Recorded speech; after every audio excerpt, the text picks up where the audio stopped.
Camille debuts as a Heat Polearm operator, being both our first limited Vanguard and the first limited male operator of Arknight's Enfield. Considering how strong Vanguards have been historically, he's got some heavy expectations to meet, and thankfully he more than clears the bar. Be it with his obscene AoE heat infliction capability, high SP recovery, or the ability to double link, Camille hasn't just brought Laevatain teams back up to standard, he's gone a long way to elevate some of the game's top performers even further. So let's quickly go through his abilities, gear, and potentials. Then we can go through some of his teams and rotations to get you started. As a Vanguard, Camille has the standard benefits that comes with being one, namely a high amount of SP recovery for the team. This helps condense rotations, but that alone isn't enough to make him strong. What distinguishes Camille from his peers is a link. For those unfamiliar with the buff, it provides a direct increase to either battle skills or ultimates per stack build, capping at 4. That's a 30, 45, 60, or 75% increase to battle skills, and a 20, 30, 40, or 50% increase to ultimates. Most other buffs in the game see some sort of saturation. Increasing heat damage dealt by 20% when an operator already has 150% in damage dealt bonuses isn't a relative increase of 20%, it's an increase of only 8%. This is because an attack doing times 2.5 damage, so 1 plus 1.5 from the 150% damage dealt bonus, is going up to only times 2.7 instead. Going from 250 to 270 is an increase of 20 damage, but a relative increase of 8%. So what Camille brings to the table is that his combo skill, of which he has 2, builds the buff. The ability to give such a distinct multiplier to allies is incredibly strong. Le Fang's vulnerability stack build is great and all, but there's a lot of value in getting a Link buff Chen ultimate off his combo, and a large part of what makes Sekikuri the powerhouse that she is comes from her ultimate's Link. Camille is not only providing Link, he can build up to 2 stacks of it, making for some mind-boggling burst damage. Then there's the fact he has readily accessible heat inflictions through his battle skill, gets one at no SP cost from his ultimate cast, and has additional buffs and debuffs, like heat susceptibility and weakened, making him an incredibly competitive enabler to heat comps. Let's start with Blazing Exorcism, Camille's battle skill. It has 3 notable properties to it. 1. It applies a heat infliction, and does so fast. 2. It applies Firefang Vesper Wings, which has a 7% heat susceptibility and weakness effect for a whopping 45 seconds. And it's good that it lasts this long, as it needs to be up for his talents to work. And 3. Enemies that die while Firefang Vesper Wings are active will cause it to fly to another enemy and carry over all of the same effects as a regular battle skill cast would have, but for free. Be aware that it can only ever be active on one enemy at a given time though. This is core to Camille's general gameplay, often being used early owing to its long-lasting susceptibility effect and the fact that its heat infliction is a way to trigger Camille's weapon effects, which we'll cover later. On top of the above properties, it has an additional effect. When his combo skill hits enemies under it, the Vesper Wings will trigger a 100% multiplier explosion. It isn't an impressive number, but these do add up and help his overall damage contribution. For his combo skill, it's Heartstake Thorn, and it's rather straightforward. It has an 18-second cooldown, and its trigger is when a heat infliction is consumed, such as in reactions, or absorbed, like through Laevaitain's Final Strike, being a 3-part attack with a decent 300% in damage multiplier. Up to 400% if the explosion from Vesper Wings is considered, while also recovering 20 SP. And note that as it needs a heat infliction specifically to be consumed, a combustion reaction, so a heat infliction applied on top of another, will not trigger his combo, but any other reaction done on top of heat infliction stacks will. By itself, it's unremarkable, but when compared to most previous Vanguards' combo skills, it has a relatively easy trigger with a respectable amount of SP recovered. It is also the skill that builds Link if it hits enemies under the Vesper Wings effect, being tied to Camille's talent. Unfortunately, it's not particularly fast, with its SP recovery and talent-related effects, namely Link, being triggered on the final hit, which can influence rotations. That alone won't allow Camille to build up to a 2-stack Link, and the secret to that lies with Sanguine Downpour, his ultimate. It's a large part of his value add, and with that comes a ridiculous 130 ultimate energy cost, one of the highest in the game outside of Strikers. It does a fair bit to make up for this. It applies a heat infliction to enemies hit, recovers 40 SP, and unlocks the use of Hunter Pursuit. The way this functions is as a replacement to Camille's battle skill, where if it is used within the next 15 seconds, it leads to Hunter Pursuit instead of Blazing Exorcism. Although it's a sort of enhanced battle skill, it's treated as a combo skill, not just in terms of damage, but even miscellaneous properties too. It costs no SP and will trigger a time stop effect, just like regular combo skills. Hunter Pursuit deals a lot of damage, backing a 500% multiplier, and has double the stagger and SP recovery of a regular combo skill, at 20 stagger and 40 SP respectively. Between the ultimate's own values, that's 1100% in damage and 80 SP recovered from both combined. As it's cast via a battle skill, it can be done regardless of if Camille's combo skill is on cooldown or not, being entirely distinct from it, allowing both to be used in quick succession. It's because of this that Camille is able to get multiple links, and what powers all of it are his talents. Hunter of Transgression is the first, and it's the bulk of his buff value. When his combo skill hits an enemy afflicted by Firefang Vesper Wings, it will heal Camille and grant a Link buff for 15 seconds. This applies to Hunter Pursuit too, except it builds Link regardless of Vesper Wing status. So despite Camille's combo skills being generally useful for SP recovery, timing them around ally battle skills and ultimates is important to maximize team damage. Keep in mind that because Camille's own ultimate consumes Link, building up to a double Link demands his ultimate to be used first. His combo skill and Hunter Pursuit need to be saved for after its cast in order for them to be able to stack. Bloodfount Revival is Camille's second talent, and it's entirely conditional on the first. Anytime he restores HP via a skill, which happens anytime Hunter of Transgression is triggered, he gains 4% in heat damage dealt, stacking up to 5 times and lasting 40 seconds. This isn't just a self-buff, as other operators in the team gain 25% of its value. It's a rather pitiful bonus though, as it amounts to 1 stack being equal to 1% in heat damage dealt to the team, and it only triggers when Camille is healed through his own skills, namely his combos. Healing from other characters' skills will not build stacks. Still, better than a purely selfish buff, and can work as an increase to the team's overall damage, as the fight goes on and more stacks are accumulated. The last part of his kit to cover are his basics, Sanguine Absolution, and it's rather average. It's not particularly fast, nor is it slow. The multipliers on it aren't bad, it's about the same as that of other typically controlled operators, namely Laevatain, and takes almost the same amount of time to complete too, with only a few frames in difference. Although there are some animation cancel points on its third and fourth sequence, the former is fast enough that a badly timed dodge could increase the time the string takes to complete, and the latter has it come so late that it suffers from the same issue. As other operators benefit more from being controlled, like Laevatain who can animation cancel her combo skill, or Mifu whose basics are significantly better, or even Gilberta who has great animation cancels on her basic attack, Camille is often relegated to a non-controlled state. His long combo skill animation doesn't help in this regard either. His finisher does tend to see use however, like if being used alongside Laevatain, who isn't able to use her own finisher while in an ultimate state. Since he gets the full bonus from the Bloodfount Revival talent and his weapons have good personal damage buff effects, Camille can get good finisher damage numbers when main damage dealers aren't able to use theirs. Talking about weapons, we should cover them. Camille is not only the first limited Vanguard, he's also the first Vanguard to not use a sword, being a polearm user. This is a bit of a problem as that means no falling back on the godly Thermite Cutter. Thankfully, he does have good options. His signature is Blasting Fluster's Carmine. It has a matching main stat with agility and has heat damage out as its second line effect, being part of the reason Camille has passable finishes. But the real value comes from its line 3 bonus, personal ultimate gain efficiency, as well as team-wide attack bonuses on recovering SP, and heat damage dealt bonuses on applying heat infliction, both lasting 20 seconds. It is, unsurprisingly, his best pick, but surprisingly, not by much for many teams.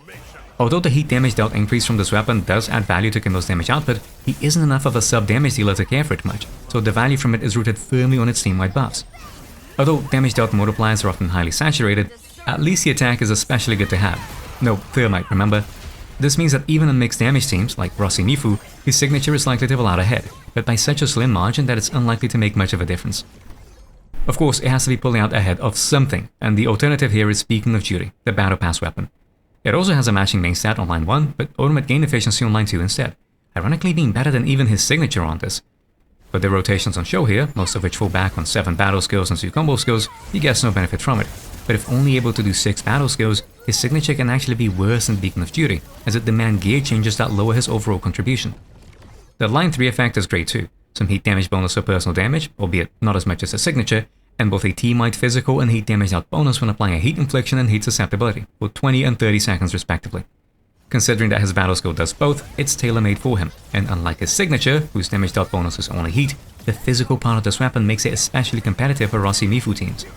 Naturally, attack is better, so the signature is better, but Catalyst and low priority over at Datafield have done some comprehensive calcs on them, and the result is within a single % of team damage. It isn't quite as close for Laevatain, unfortunately, given how saturated she is in damage dealt bonuses, having a much wider 7 to 8% difference in team damage. But when compared to recent releases, like Mifu or Zhuangfeng Yi, this is a much narrower margin between a Bastion slot and a free alternative. One thing I should mention before we move on is that both of these weapon buffs do need to be maintained. For his signature, it needs a heat infliction every 20 seconds, and for Beacon of Duty, it needs a battle skill specifically every 30 seconds as well, given that Camille's ultimate won't apply the heat susceptibility needed to refresh it. At the very least, the Vesper Wing bounce from enemy death does count as a battle skill, triggering all weapon effects. So to recap, signature is better than a battle pass weapon, but by around a single % for mixed damage teams like Rossi-Mi. For teams where additional ultimate gain efficiency can be needed, like on a Rossi Arts team, it could actually pull out ahead if Camille's ultimate is used. Its biggest value comes to pure heat comps, like Laevatain, but the battle pass weapon will be around 7 to 8% worse. Still, that's a rather small difference when looking at other characters. Camille has two main gear setups. The first is the one that's used for all rotations in this video, and frankly, the only one that most will ever need. Frontier set with a protection suit, Climber Gloves T1, extra O2 tube, and a Redeemer Seal off-piece. Having SP recovery on his combo skill, ultimate, and Hunter Pursuit, he's able to have significant uptime of its bonus in fights. Better yet is a 15% combo skill cooldown reduction, which is a big help at condensing rotations and allowing him to both maintain the set bonus further and supplying the team with even more SP. At max artificing, he gets 16.02% from the armor, 26.7% from the gloves, and 33.43% from a Redeemer Seal kit. As his signature provides 28.8%, he's sitting at 104.95% in ultimate gain efficiency, which is important. That's because some rotations do demand more than that in ultimate gain efficiency. In such cases, he can fall back on an Eternal Sure Knight set with a Gloves T1, 2 auxiliary arms, and an off-piece Frontier's protection suit. That's 26.7% from the gloves, 33.04% times 2 from the kits, and 16.02% from the armor, adding up to 137.6% with his signature. Since he applies Weaken with his battle skill, it's a way of reliably triggering the set effect, and can generally enable other Vanguards to run Frontiers while Camille still buffs the team. Just be sure other Vanguards would even want to run Frontiers, as Pogranichnik, for example, would be best going for Arts Intensity instead. All of this ultimate gain efficiency talk matters because Camille's ultimate is both a free heat infliction and a way to access lane, so it's important to have it up in time for burst. Rotations typically have 2 breakpoints that depend on the number of battle skills used. 7 battle skills with 2 combo skills, and 6 battle skills with 2 combo skills. Some rotations may be able to push for 3 Camille combo skills, but this can delay burst unnecessarily, and really, his weapon options means there isn't much of a need to be concerned. With 7 battle skills, Camille's needs 98.48% in ultimate gain efficiency. Considering Frontier's signature has him sit at 104.95%, he clears it easily. At only 6 battle skills, however, he now needs 120.34%. Beacon of Duty could make up for the loss here, as a plus 46.4% in ultimate gain efficiency from it would place him at 122.55% with Frontiers. Otherwise, he needs to fall back on the Eternal Sure Knight set, with it adding up to 137.6% with his signature. This does partially elevate the value of the Battle Pass weapon, as it can be enough no matter the setup, but be aware of these threshold differences when tailoring rotations. Knowing all of his kit and gearing options, his skill priority becomes clear. From a damage perspective, his combo, ultimate, and battle skill are all very close, and this is true from a utility standpoint too. Combo levels increase their SP recovery, which translates over to Hunter Pursuit, and his ultimate level also increases its own SP recovery. As for his battle skill, its levels increase their susceptibility, so all are worth putting points into. His basic isn't all that important, unless you happen to be in the Laevatain team, in which case bringing it up is good for the finisher damage. It's unfortunate, but as far as skill levels go, Camille is a pretty demanding operator. I'd personally recommend combo and battle skill as a priority, followed by ultimate, then basic. For Camille's potentials, as far as infield standards go, most of them aren't bad, but they aren't particularly good either. His potential 1 is a 5% increase to the weaken and heat susceptibility from his battle skill, while also increasing Vesper Wing's duration by 15 seconds. Depending on the team, it can already be rather saturated, so its actual increase isn't particularly high, but it's nice to have. The duration increase on Vesper Wings won't matter as it lasts long enough even without his potential. As for potential 2, it's a generic attribute increase. Given that Camille isn't a main damage dealer, this doesn't do much. His personal damage contribution isn't great, but at least it's still a step above his peers, and it can be somewhat useful in teams that he uses a finisher, like with Laevatain. Potential 3 reduces the cooldown of his combo skill by 2 seconds and increases both the damage and SP recovery of Hunter Pursuit. Despite it being one of his harder hitting skills, his total damage isn't significant enough for it to matter too much, but the extra SP is welcome. It can also open up some new rotations, owing to the shorter combo skill cooldown, so its actual value is hard to determine. Potential 4 is a standard ultimate energy cost reduction, taking his 130 energy cost ultimate down to 110.5, a 15% decrease. In 7 battle skill, 2 combo skill rotations, this has no use, but on speedruns or condensed 6 battle skill rotations, it can be a big value add if making use of his signature. There's also the opportunity for new rotations that build for pure ultimate gain efficiency, like potentially going for double link in a pure Arts Rossi team, so it can range from no value to incredibly strong. Lastly, it's potential 5, increasing the value of his Bloodfound Revival heat damage out bonus. It goes from 5 to 12.5% for the team-wide effect, on top of taking his personal damage gain from 20 to 50%. It's comparable to his potential 1, being higher in raw value but also far more saturated. In most teams, however, this is likely to pull out ahead, if only as Camille's personal damage contribution at this point can start to make a difference. The specifics of when Camille uses his skills is heavily dependent on the damage dealers that he's meant to support, but he does have some general goals. Whenever heat inflictions are required, make use of his battle skill for it. This applies heat susceptibility, triggers his weapon's passives, and is needed to stack his Bloodfound Revival's heat damaged out effect, as is conditional on Vesper Wings being present. Trigger his combo skill with ally abilities like Laevatain's Final Strike and Rossi's combo skill, or through reactions to activate Frontiers, his signature's effect if applicable, and generate SP for the team. Doing so also builds a link, which should be used on high damaging skills to maximize its value on the lead up to burst. When his ultimate is ready, make use of it to build a heat infliction, trigger weapon passives, and unlock his Hunter Pursuit. As it functions as a combo, it can also build Link. Since his ultimate consumes Link when used, for double Link setups, it's important to have Camille's combo skill be coming off cooldown shortly after his ultimate, so that he can use his Hunter Pursuit, then follow with his combo. In multi-target scenarios, as his Vesper Wings bounce between enemies once they die, there's even less of a need to expend SP on his battle skill, which can enable other operators to cycle through their own rotations faster. The only real maintenance that Camille needs in combat comes not from his kit per se, but from his weapons, as he needs to be applying heat inflictions every 20 seconds to sustain them, and in the case of the Battle Pass weapon, use his battle skill every 30 seconds. Thankfully, the Vesper Wing bounce does count as a skill, which makes this not be a concern in multi-target encounters, but can be a factor when tailoring single-target rotations. Now that we've gone through the basics to Camille, let's cover some of his teams and rotations, starting with the greatest beneficiary of his arrival, Laevatain.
In terms of gearing, Laevatain can go for pure damage, as with Ardelia on the team, a 7 battle skill rotation is standard, which affords Laevatain the time to get 3 combo skills off before ultimate is due. Her weapon is Forgeborn Scathe, although as always, Umbral Torch can be used, and she packs the Hot Work set with Exo Rig, Gauntlets, Pyrometer, and a Link Slab. If pushing for a 2 Laevatain combo skill rotation, trade a Link Slab for another Pyrometer and run Redeemer Armor, although no such rotations will be covered in this video. Antal is running with Detonation Unit, as it's possible to make use of his combo skill to trigger an Arts Burst before Laevatain's enhanced battle skill. For gear, he's running a Shira Knight set, with gloves, 2 power cores, and an off-piece Tidefall armor. This is a bit overkill for ultimate gain efficiency, as with 7 battle skills and 2 combo skills, you should only really need 37.41% of the stat, but it is more comfortable to build for 6 battle skills, as you can then ultimate a bit before Laevatain uses her last enhanced battle skill before stagger, which would demand 52.55%. Even then, just 1 kit and gloves together add up to 58.74%, so swapping pieces around, like with an Eternal Shira Knight armor and Turbid Torch, can make for a ridiculously minor improvement. Ardelia here was using Stanza, but assuming both Camille is using a P0 Blessing of Lustrous Carmine and Antal is on a P0 Detonation Unit, her signature should be a marginally better choice. Using the Battle Pass weapon on Camille or having dupes on Detonation Unit can flip this around though, owing to saturation, so experiment with your setup. She's also running a Shira Knight set. Much like Antal, she needs 37.41%, or 52.55% for comfy routing, in ultimate gain efficiency. She clears this easily with an Eternal Shira Knight Glove C1 and an Auxiliary Arm, using the armor and an off-piece Hot Work Power cartridge for arts intensity to increase her corrosion bonuses. Lastly, for Camille, he's using his signature weapon, and for gear, it's the standard Frontier set as outlined before. Evidently, a big benefit that Camille brings to Laevatain teams is the ability to drop Wolfguard altogether, as between the high SP recovery and heat inflictions in ultimate, there's more than enough stacks to go around for a 7 battle skill rotation. To break down how it works, start by applying focus with Antal's battle skill, followed by Camille's battle skill. This triggers Antal's combo skill, and then Laevatain's final strike consumes a heat infliction from it, triggering Ardelia's and Camille's combo skill. With all 3 combo skills stacked, they can be taken in quick succession to minimize time stop. Normally that'd be good, but it's actually a damage loss in this case, as Antal will not get an Arts Burst effect owing to Laevatain's heat absorption, meaning Detonation Unit's effect will not trigger. So while stacking combo skills together is good from a speedrunning perspective, if you want to squeeze out every last bit of damage, delay Laevatain's final strike to get the buff applied instead, even if it does slow things down a bit. Camille going last on a team order here can also be both better or worse, as owing to time stop mechanics he actually acts first, which means faster link building, but this isn't all that important now and is more relevant later. The corrosion from Ardelia's combo skill triggers a Laevatain combo skill, which can be animation cancelled out of for faster basic attack cycling. From there, a Camille battle skill builds another heat infliction to max out Laevatain's melting flame stacks, which is used for an enhanced battle skill to start building ultimate energy. As always, dodge cancel the combo skill. Now wait until Antel's combo skill is off cooldown. Ardelia's may trigger early, but hold back on it for a bit to allow for the overlapping of time stops. Taking them all together will, again, minimize time stop, making for faster runs, but as mentioned before, it will be lower damage, so tailor what's done according to whether speed or damage is needed. Regardless of how you choose to approach it, Ardelia's combo skill triggers the third Laevatain combo skill. It's now the final straight for the burst setup. Use Ardelia's battle skill to apply susceptibility and loop final strikes until there's enough SP for Laevatain's enhanced battle skill. As soon as she gets it, use it and immediately cast Antel's ultimate and Ardelia's ultimate. When the first 6 of damage from Laevatain's battle skill connects, the last few points of energy required for Camille's ultimate will build, and it should be used immediately. When Laevatain's battle skill ends, take the combo skill and animation cancel its recovery with her own ultimate animation. All of this helps buy time for Antel's combo skill to come off cooldown, so when the final hit of Camille's ultimate lands shortly after, both Antel's combo skill and Camille's Hunter Pursuit can be stacked together, applying detonation unit's effect for the upcoming burst and building the first link. If you recall, Hunter Pursuit works like a combo skill, time stop included, so stacking them will, again, help minimize time stop. Proceed straight into a set of ultimate enhanced basic attacks with Laevatain, but be sure to animation cancel the second sequence, as well as the final strike that follows. The latter will trigger Ardelia's and Camille's combo skills, which are used straight away, building the second link. Another ultimate enhanced basic attack string follows with a sequence to cancel, ending with a swap to Camille to trigger a finisher while Laevatain uses the enhanced battle skill as a non-controlled operator, landing its final hit just before stagger ends. Altogether, this packs pretty much every buff there is into one strike, making Laevatain, who historically has been a sustained damage character, have highly competitive burst. Now, maybe some of you will think, but lin-o, you can't fit all of Hot Work's buff in 2 Laevatain ultimate basic cycles and an enhanced battle skill. The buff will fall off. I might then point you to the buff timers and show that Antel's buff is still up and full, which more or less matches the duration left on Hot Work's buff. Of course, some of you might retort, you can't use Antel's ultimate amp as a reference because that's 12 seconds, not the 10 seconds that the Hot Work buff lasts for. But rest assured, dear hypothetical viewer, it's absolutely possible. Since Laevatain's battle skill is by itself almost a 2-second cast as is, the Hot Work buff triggered off its combustion would be expiring at about the same time as Antel's ultimate. By animation cancelling the combo skill of Laevatain's ultimate, as well as dodge cancelling Laevatain's ultimate basic 2 and the final strike, all hits can fit within the buff uptime. So don't worry, I did lab it beforehand. It does work. This is also why the animation cancels are important, as it's a requirement to get everything in after 2 final strikes. If you want to play it safe though, simply cut Laevatain's basic short and go straight into her enhanced battle skill as soon as the second link stack builds. It's for things like this that having Camille go last on the team order helps, as when stacking combo skills after the first ultimate enhanced final strike, he acts before Ardelia and gets the second link built up faster. On the flip side, if you did as I did in the rotation shown here, it'd have been better to have Ardelia go last, as her corrosion would be applied earlier and so its resistance shred can ramp up faster. These are all very minute fraction of a % increases though. Well, getting a second final strike and stagger isn't, so proper animation cancelling does go a long way, but honestly, Laevatain does so much damage at this point that with full gear, Effigy dies before she even gets to land the enhanced battle skill's heavy hit, so it's good enough. If anything, doing less damage but condensing it all into a 6 battle skill rotation is likely to lead to faster kills. Enough of Laevatain though, because one other operator that gets a hefty boost from Camille is Rossi.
Rossi here is using her signature, and in terms of gearing, she can rock a full damage set.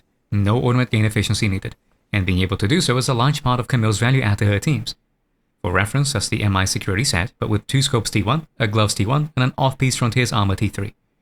Mifu unfortunately doesn't get the same treatment. As with Rossi, she's running her signature weapon here, but unlike Rossi, she does need a Swordmaster light armor off-piece for ultimate gain efficiency. The rest is as standard, with grizzled edge gauntlets and 2 push knives. Pogranichnik is a thermite holder, and the only one that can hold it. A surprising benefit to Camille being a polearm vanguard is now there's no need to contest the weapon. He runs no set, with an Eternal Shuronite armor and hot work gloves for arts intensity and 2 Redeemer seals for ultimate gain efficiency. To get his ultimate in time, he'd need 62.17% in ultimate gain efficiency, as his combo is only used once. This means he can't run the full hot work set for arts intensity, but he can still get a respectable 71 from this setup. Camille is using his signature weapon as usual, and for gear is a standard Frontier set as outlined before. Pogranichnik doesn't run it, so there's no need to swap out for a Shuronite. Rossi-Mifu rotations are not too different from their Akeguri counterparts to begin with. Open with Camille and Rossi's battle skills, which trigger Rossi's combo, and then when she consumes a heat infliction, that both triggers Camille's combo skill and builds a vulnerability for Mifu's combo skill. After a chunky final strike on Mifu, take both combos in quick succession to minimize time stop, then wait a bit for Link to be up before using Rossi's battle skill for the 4th vulnerability stack. I personally do 2 sets of final strikes on effigy, but enemies with lower stagger values can make do with just 1. After which, Pogranichnik battle skill to have breach applied and trigger his own combo skill. Rossi's battle skill follows shortly after to benefit from both breach and thermite cutter. Then as soon as there's enough SP for it, Camille battle skill for a heat infliction to trigger Rossi's combo skill. Same as before, this triggers Mifu and Camille's combo skills, which are taken in quick succession to minimize time stop. When SP builds back up, Rossi battle skill, and as Mifu is gearing up for her final strike, Camille ultimate. It's important to do it at this point because we want the heat infliction to land as soon as Rossi's combo skill cooldown is back up, as early as possible in the stagger. Note that Rossi's combo skill cooldown is still ways away from expiring. To get around this, Pogranichnik's ultimate follows right after the final strike initiates stagger.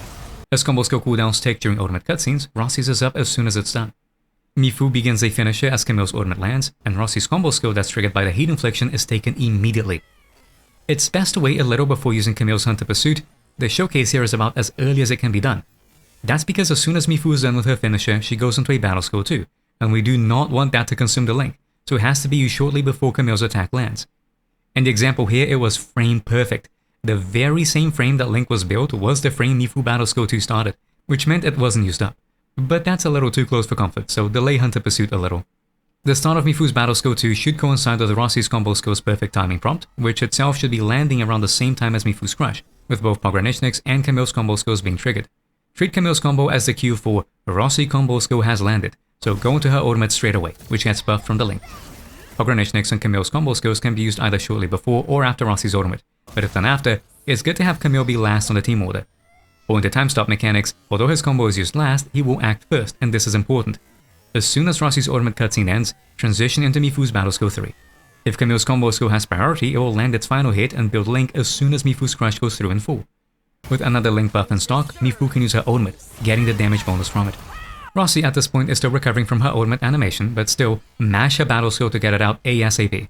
One Mifu basic attack can be used as a reference point, so that shortly after it hits, use Mifu's battle skill 2. That way it lands a few frames after Rossi's own. This leads to a 4-stack vulnerability crush, which is then followed by a battle skill 3, landing all of its damage and stagger. The physical susceptibility from Mifu's combo skill lasts just about long enough to cover everything, and she can then exit stagger with another combo skill to reapply it for the next rotation cycle. Although really, just about everything will be dead by this point. From some rudimentary calcs by the guys over at Datafield, assuming a 320 stagger enemy, this may just be the single highest DPS of any team in the game so far. So much for split damage types being a problem. Granted, doing the most DPS doesn't mean much if the rotation takes too long, as there isn't any enemy that can tank all of it. Instead, opting for lower damage per rotation, but a faster, high-damaging burst can be ideal, and for that, Rossi is still a top pick.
As with Rossi-Mi full teams, Rossi is using her signature and can still get away with using a full damage set. No ultimate gain efficiency needed. Again, being able to do so is a large part of Camille's value add to her teams. For reference, that's the MI security set, but with 2 scopes T1, a gloves T1, and an off-piece Frontier's armor T3. Perlica is the stanza holder here, and for gear it's the usual Arts Intensity setup with a Pulsar Lab set comprised of Disruptor Suit and 2 Calibrators. An Eternal Sure gloves T1 off-piece is used for ultimate gain efficiency, as she's only getting 2 uses of her combo skill here. Even at P2 and above, with only 6 battle skills being used, she needs at least 15.26% of the stat. Gilberta is using her signature, as Perlica is already using stanza. For gear, she's using an Eternal Sure set with only gloves T1 and an auxiliary arm for ultimate gain efficiency, then an armor to complete the set alongside an off-piece Hot Work power cartridge to build Arts Intensity for stagger on lift and corrosion scaling. Technically, with 6 battle skills and 2 combo skills, she should only need 52.55%, so the 26.70% from the gloves and 32.04% from the auxiliary arm combined give her 58.7%, not including any talents, enough to clear the requirement even without her signature if it isn't available. In fact, if pushing for faster staggers, running her with signature and Arts Intensity, like with a Hot Work set comprised of gloves and 2 power cartridges, works just as well. Owing to the level 2 corrosion, the damage difference was only 3% in favor of Shuronite. It could be even smaller if more time is given to its resistance shred ramp up. As for Camille, he's using his signature weapon as usual, but he could benefit from a Battle Pass weapon here. The gear is a standard Frontier set as outlined before, but you note that in the rotation he didn't get to use his ultimate. It's fine here as the team has more than enough damage to kill, so using it is a waste of time. But if it is used, it increases the rotation's total damage and could make Beacon of Duty pull out ahead. In fact, for a Rossi Arts team, the benefit of being able to use Camille's ultimate and Hunter Pursuit in the stagger period makes the Battle Pass weapon better than his signature. Of course, that's only if Camille's ultimate and Hunter Pursuit is used in stagger, and when the goal is to balance skill time with damage, skipping on his ultimate cutscene is actually a benefit. Before we go over the rotation, it's worth shouting out Gilberta as the MVP. Not because of her absurd burst, but for her incredibly fast basic attack cycling. By animation cancelling sequence 2 and 3, she can get to final strike very quickly, so proper use of it can lead to faster rotations. At the start though, Perlica is a controlled operator. Camille uses his battle skill for heat infliction, then Perlica's final strike and combo skill follow. This triggers Gilberta's combo skill, which in turn triggers Rossi's combo skill. Once it absorbs a heat infliction from the follow-up cast, that then triggers Camille's combo skill. At this point, Perlica should be landing a second final strike and Gilberta is done with her animation lock, so it's good to swap to her. Now loop her final strikes over and over. Perlica's battle skill follows, but Camille's works too. All we need to do is have a reaction ready for the moment Rossi's combo skill is off cooldown. As soon as it's up, as there's an electric infliction on the enemy, use Camille's battle skill for a combustion. This triggers Rossi's combo skill. Although the next final strike triggers Perlica's combo skill, don't take it just yet. Use the Camille battle skill for heat infliction and Rossi's battle skill for both stagger and ultimate energy. Now it's just building stagger and SP. Swapping to Perlica as the 100 threshold approaches makes it a little easier to deal with what comes next. Use her combo skill, then Gilberta's combo skill that's triggered by it, Camille's battle skill, Perlica's ultimate, Rossi's combo, which was triggered by Camille's battle skill, and Gilberta's ultimate, with its corrosion reaction triggering Camille's combo skill. And while that casts, use Rossi's combo skill follow-up, topping her up in energy so that as soon as Camille's link is applied, stagger begins and Rossi's ultimate can be used. All the while Perlica takes the finisher, corrosively overkilling effigy. Although it may not quite match the other rotations in roll damage, it doesn't need to. As it is right now, it's overkilling effigy by, what, 500 to 550,000 damage? That's quite a bit. Unsurprising given that Rossi is on a pure damage build. There's an opportunity to build Camille for pure ultimate gain efficiency, with Rossi using an MI security armor T1 to get faster bursts and condense the rotation further.